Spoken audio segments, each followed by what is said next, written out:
दर्शकबिन नमस्ते। तपाईँ अहिले हेर्दै हुनुहुन्छ दैनिकी न्युज। दैनिकी न्युजलाई लाइक, शेयर अनि सब्स्क्राइब गर्नुहोस्।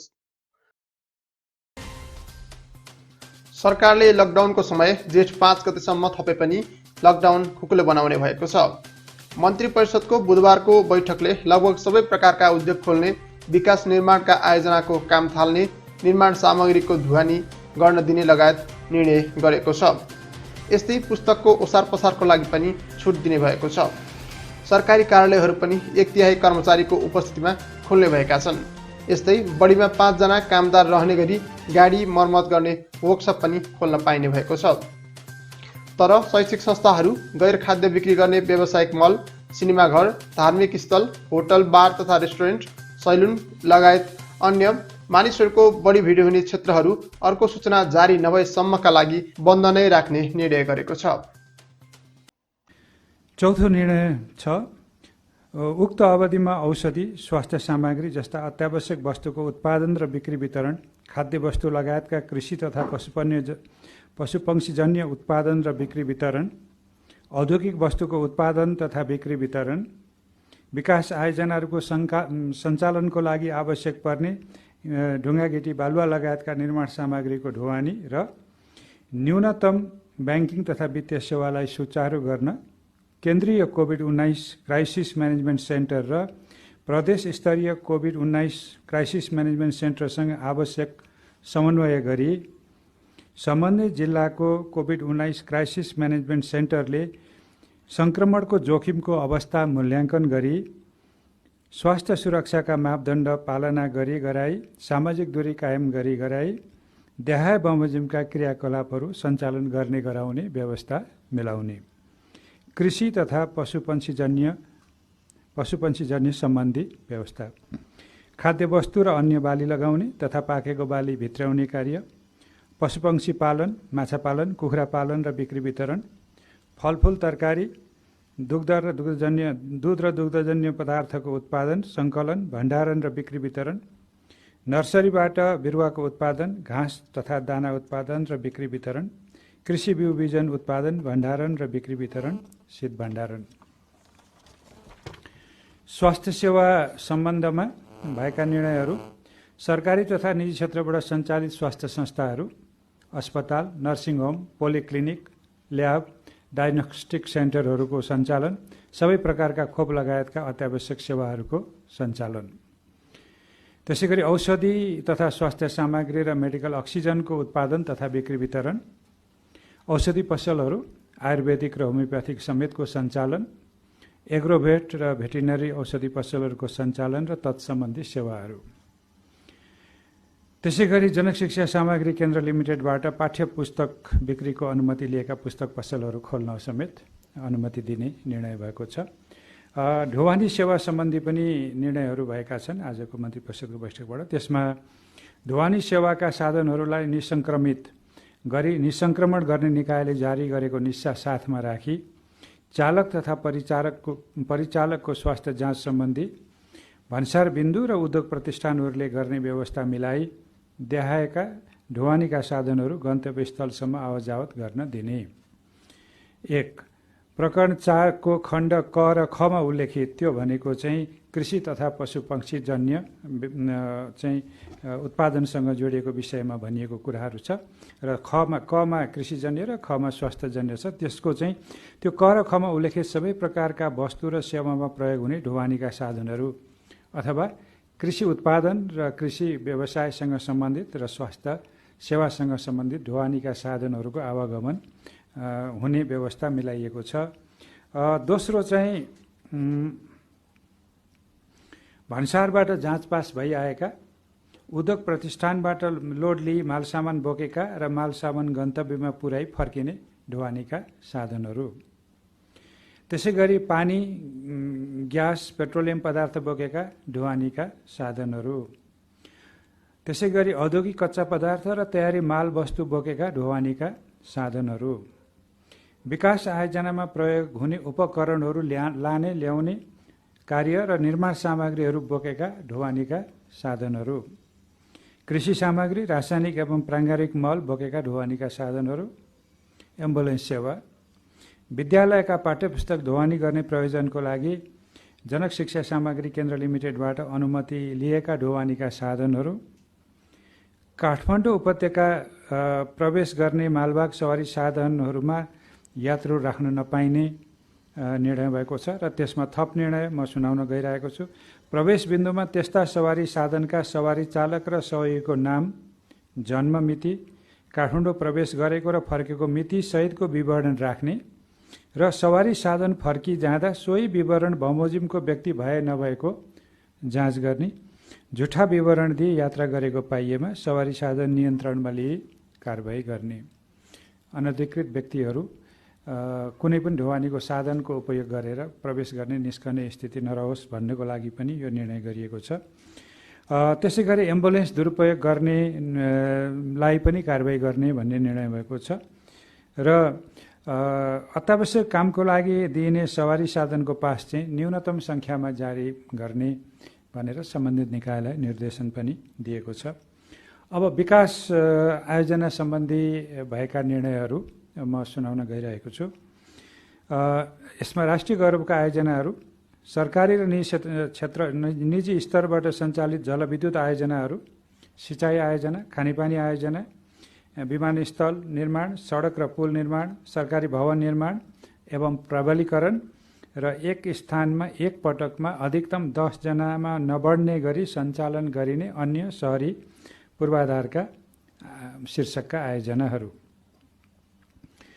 त्यसै गरी अर्को निर्णयमा चाहिँ अहिले मैले भनेको आयोजनाहरूको काम गर्ने श्रमिकहरूको सम्बन्धित आयोजनाले दैनिक रूपमा अनिवार्य स्वास्थ्य जाँच गर्ने व्यवस्था गर्ने र एकै स्थानमा आवासको व्यवस्था गर्ने, श्रमिकहरूलाई कार्यस्थलमै खाना खाजाको व्यवस्था मिलाउने, स्थान अभाव भएमा स्थानीय निकायको समन्वयमा सम्बन्धित वडाभित्रका सार्वजनिक सामुदायिक भवन र सरकारी सामुदायिक विद्यालयको खाली भवन, खाली स्थान, निजी विद्यालयले प्रयोग गरिरहेको भवनमा स्थानीय व्यक्तिहरूसँग सम्पर्क नहुने गरी सुरक्षित आवासको व्यवस्था गर्ने। यस सम्बन्धी खर्च सम्बन्धित निर्माण व्यवसायले नै बेहोर्ने। त्यसै गरी ढुङ्गा, गिटी, बालुवा लगायत निर्माण सामग्रीको उत्पादन, सङ्कलन र ढुवानी सम्बन्धी कार्य गर्न पाउने निर्णय हो। त्यसै गरी सिमेन्ट उद्योगको लागि खानी सञ्चालन गर्नको लागि चाहिने चुनढुङ्गा, कोइला, क्लिङ्करको उत्पादन, सङ्कलन र ढुवानी सम्बन्धी कार्य पनि गर्न पाउने निर्णयमा छ। र नदी नियन्त्रण सम्बन्धी कामहरू जो हामीले बर्खा लाग्नु अगाडि नै गर्नुपर्ने हुन्छ र मानवीय क्षति हुन सक्ने, बस्तीमा क्षति हुन सक्ने, धनजनको क्षति हुन सक्ने कुराहरूलाई पनि ध्यानमा राखेर स्वास्थ्य सम्बन्धी र सुरक्षा सम्बन्धी मापदण्ड अपनाएर नदी नियन्त्रणका कामहरू पनि गर्न सकिने निर्णय भएको छ। त्यसै गरी आवास स्थलदेखि निर्माण स्थलसम्म श्रमिकलाई सुरक्षित आवत जावत गर्न स्वास्थ्य मापदण्ड पालना गरी निर्माण व्यवसायले परिवहनको व्यवस्था मिलाउने, त्यसको लागि सम्बन्धित निकायले परिवहनको लागि पासको व्यवस्था मिलाउने। अर्को निर्णय सार्वजनिक सेवा सम्बन्धी छ। त्यसमा ब्याङ्क तथा वित्तीय संस्थाहरू, बिमा, धितोपत्र, सहकारी संस्थाहरू मार्फत अति आवश्यक सेवा प्रवाह गर्नुपर्ने कार्यको लागि आवश्यक पर्ने कर्मचारीहरूमध्ये बढीमा 1/3 कर्मचारीद्वारा सेवा सञ्चालन गर्ने। दोस्रो निर्णय छ, अति आवश्यकीय सेवा प्रदान गर्ने सरकारी कार्यालय तथा सार्वजनिक संस्थानहरूमा आवश्यक न्यूनतम कर्मचारीहरूबाट आलो पालो मिलाई कार्यालय सञ्चालन गरी तोकिएका स्वास्थ्य सुरक्षा सम्बन्धी मापदण्डको अनुसरण गरी सञ्चालन गर्ने। अर्को निर्णय छ, सार्वजनिक सेवा सञ्चालन गर्ने प्रयोजनका लागि उपत्यकाभित्रका सार्वजनिक निकायका हकमा सम्बन्धित मन्त्रालयको सचिव र अन्य निकायको हकमा सम्बन्धित निकायको प्रमुखको सिफारिसमा नियामक निकायले त्यस्ता कार्यालयमा रहेको कुल सवारी साधनमध्ये 1/4 सङ्ख्यामा नबढ्ने गरी सवारी पास उपलब्ध गराउने। औद्योगिक उत्पादन सम्बन्धी पनि केही थप निर्णयहरू गरिएको छ।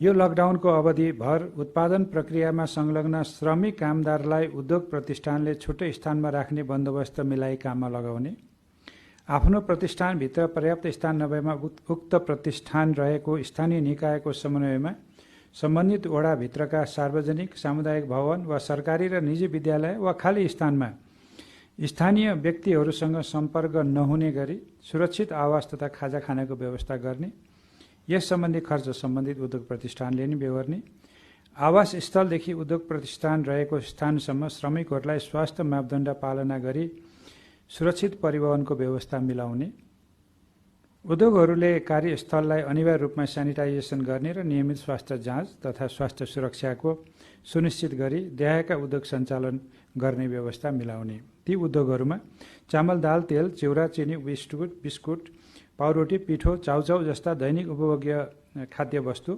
पानी प्रशोधन, औषधि, स्वास्थ्य सामग्री, साबुन उत्पादन र सोको प्याकेजिङ सामग्री उत्पादन गर्ने उद्योगहरू, ग्यास बोटलिङ गर्ने साना तथा घरेलु उद्योगहरू, निर्यातजन्य र विशेष आर्थिक क्षेत्रमा सञ्चालित उद्योगहरू र सिमेन्ट डन्डी जस्ता निर्माणजन्य उद्योगहरू पनि सञ्चालन गर्न दिने निर्णय गरिएको छ र बढीमा 5 जनासम्म कामदार रहने गरी सवारी साधनको मर्मत सम्भार गर्ने वर्कसप, इन्टरनेट जडान गर्ने र मर्मत गर्ने, प्लम्बिङ र इलेक्ट्रिकल सेवा पनि खोल्न दिने निर्णय भएको छ। राजमार्गका होटल र रेस्टुरेन्ट सम्बन्धी पनि निर्णय भएको छ। खास गरी ढुवानीका साधन लिएर हिँड्नुपर्ने चालकहरू र अति आवश्यकीय काममा हिँड्नुपर्ने व्यक्तिहरूको लागि नै सेवा प्रवाह गर्न जरुरी भएकोले राजमार्ग र सहायक राजमार्गमा कम्तीमा 50 किलोमिटरको दूरीमा सम्बन्धित स्थानीय तहले तोकेको स्थानमा स्वास्थ्य तथा जनसङ्ख्या मन्त्रालयले स्वीकृत गरेको मापदण्ड अवलम्बन गरी सवारी साधन मर्मत गर्ने वर्कसप, पेट्रोल पम्प र खानाको प्याकेट मात्र बिक्री गर्ने गरी होटल रेस्टुरेन्ट सञ्चालन गर्ने व्यवस्था स्थानीय प्रशासनले मिलाउने, राजमार्ग र सहायक राजमार्गमा सञ्चालन हुने सवारी साधनहरू उपयुक्त बमोजिम निर्धारित समय र स्थानमा मात्र रोक्न पाउने व्यवस्था पनि गर्ने निर्णय गरिएको छ।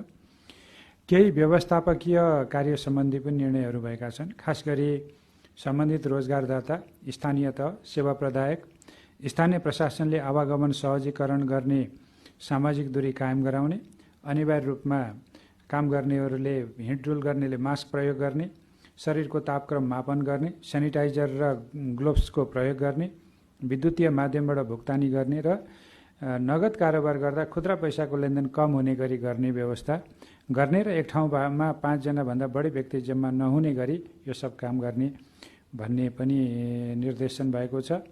र अर्को निर्णय चाहिँ प्रतिनिधि सभा, राष्ट्रिय सभा र संसदीय समितिका बैठकहरू स्वास्थ्य सुरक्षाका मापदण्डहरू पालना गरी सञ्चालन गर्ने व्यवस्था मिलाउने।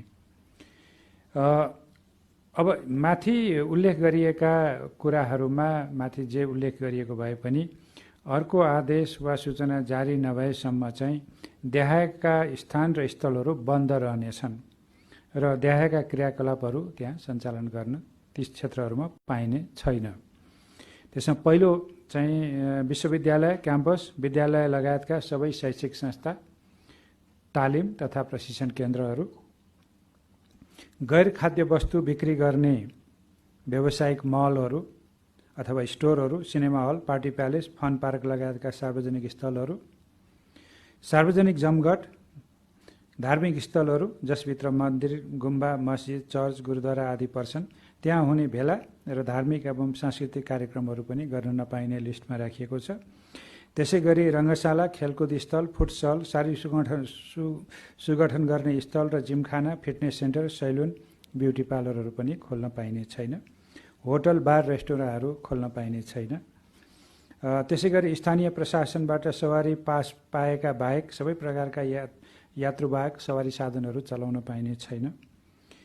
12 वर्ष मुनिका बालबालिका, अशक्त भएका व्यक्ति, बिरामी तथा 70 वर्ष पुरा भएका ज्येष्ठ नागरिक तथा गर्भवती महिलाहरूको आवत जावत तथा हिँडुल घुमघामका गतिविधिहरू गर्न पाइने छैन। आन्तरिक तथा अन्तर्राष्ट्रिय व्यावसायिक यात्रुवाहक हवाई उडान गर्न पाइने छैन। केबल कार र चाहिँ रेल सेवा सञ्चालन गर्न पनि अहिले रोकिएको छ, त्यो पनि पाइने छैन। त्यसैसँग जोडिएका निर्णय अर्को छ। नेपाल राज्यको कुनै भूभागमा सङ्क्रमणको जोखिम देखिएमा वा समुदाय स्तरमा उक्त सङ्क्रमण विस्तार भएको पाइएमा उक्त क्षेत्र वा जिल्लाभर माथि प्रकरण 4 मा उल्लेखित क्रियाकलापहरू निश्चित अवधिसम्मका लागि स्थानीय प्रशासनले तत्कालै सञ्चालनमा रोक लाउन सक्नेछ। त्यसपछि एउटा आजको मन्त्री परिषदको म अन्तिम निर्णय भन्न गइरहेको छु।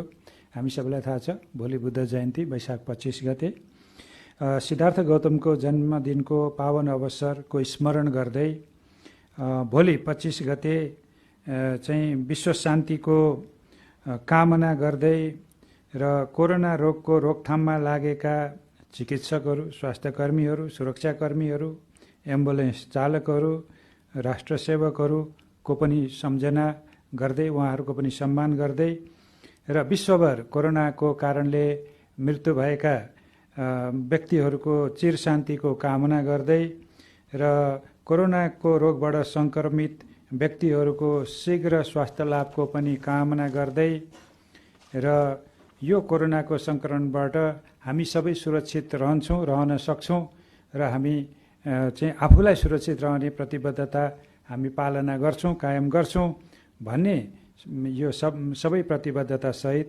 भोलि साँझ 7 बजे सबैले आफ्नो स्थानबाट दीप प्रज्वलन गर्ने गरी सबै जनसमुदायलाई आह्वान गर्ने पनि निर्णय भएको छ। आज मन्त्री परिषदबाट भएका मुख्य निर्णयहरू यिनै हुन्। धन्यवाद।